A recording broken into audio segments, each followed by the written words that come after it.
Olá, tudo bem, crianças? Tudo bem? Eu sou a professora Marilene e hoje nós vamos dar continuidade sobre o período colonial.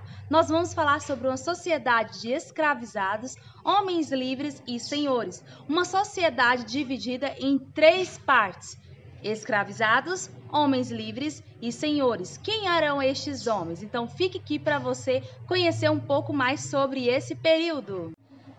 Então vamos lá, crianças. No período colonial, a produção da cana-de-açúcar e outras plantações levaram à expulsão dos indígenas de suas terras. Isso mesmo. Os indígenas que habitavam aqui, eles foram expulsos e passaram a ser escravos dos colonos.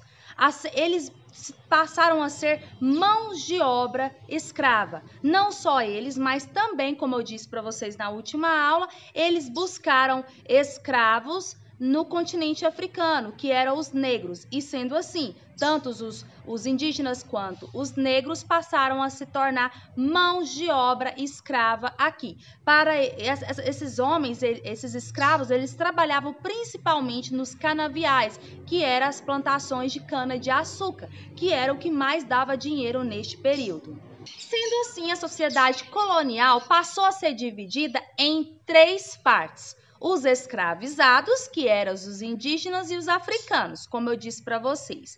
Também tínhamos os homens livres, que eram ferreiros, carpinteiros, capatazes, mestres do açúcar, roceiros, lavradores e artesãos e, claro, pequenos comerciantes. Estes eram os homens livres. Não tinham muito dinheiro, mas eram livres.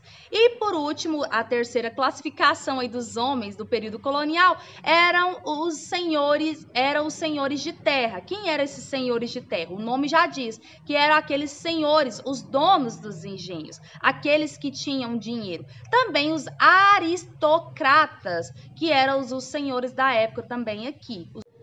Os escravizados, crianças, eram instrumentos de trabalho. Como assim? Os escravos, tanto os negros quanto os indígenas, eles podiam ser vendidos ou trocados como mercadorias. Isso mesmo. Então, eles eram mercadorias. Tipo assim, se o seu dono quisesse trocar aquele escravo ali por um cavalo, por uma égua, eles podiam. Simplesmente os escravos, eles eram mercadorias. Poderiam ser vendidas ou trocadas. Já os homens livres, eles eram na maioria mestiços, né? E de baixa renda. Eles não tinham tanto dinheiro assim, mas eram livres. E apenas os homens brancos e donos de terra ou grandes comerciantes podiam ser eleitos para câmaras municipais ou até mesmo ter cargos titulares na administração colonial, participar ali de uma política colonial. Esses homens, eles eram chamados de homens bons.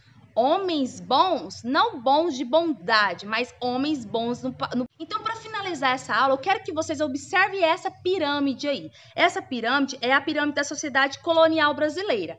Na pirâmide, eu quero que vocês observem o topo dela, o topo, que é o menor. Qual que era a maioria de pessoas aí nesse período colonial? Por essa pirâmide, você vai observar que o topo aí representa os senhores de terra, como eu falei para vocês, os que tinham poder aquisitivo maior, os homens brancos, os considerados homens bons no poder aquisitivo. Já no meio da pirâmide, como vocês estão vendo, temos os homens livres, que eram os homens mestiços, que não tinham tanto poder aquisitivo, mas que eram livres. Os homens comuns, né? Podemos dizer assim.